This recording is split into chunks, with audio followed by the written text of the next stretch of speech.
12টা বাজে ফোন আসছে, উনি নাকি অ্যাক্সিডেন্ট করছে, ঢাকা সোহরাওয়ার্দী ভর্তি। তখন আমার কলিজায় নাই পৃথিবীতে, এই খবর তখনও বলে নাই আমার কলিজারে। বাবা এখনো তো ওরা বোঝে না, এখনো তো বোঝে না বাবা কি, বাবা হারানো কি বেদনা।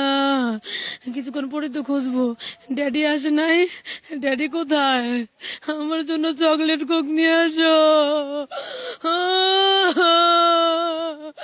কারে বলবো আমার জন্য রুটি সস নিয়ে আসো ড্যাডি রে। ও আল্লাহ। বাবা আমরা সাধারণ হইতে পারি, সে সাধারণ মানুষ হইতে পারে, কিন্তু ছেলে মেয়েদের কোনো কষ্ট দেয় নাই।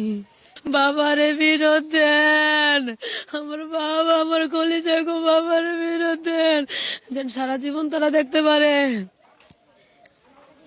এই অল্প বয়সে শেষ হয়ে গেছে, ওরা কার কাছে যাবো, কার কাছে থাকবো? আমাদের তো গার্ডিয়ান ছিল উনি, সে কেমনে থাকবো? ওদের ভবিষ্যৎ কি হইব, ওরা কিভাবে চলবো, কিভাবে থাকবো, ওরা কে করবো ওদের দেখাশোনা? আমরা তো এতিম হইয়া গেলাম রে আল্লাহ।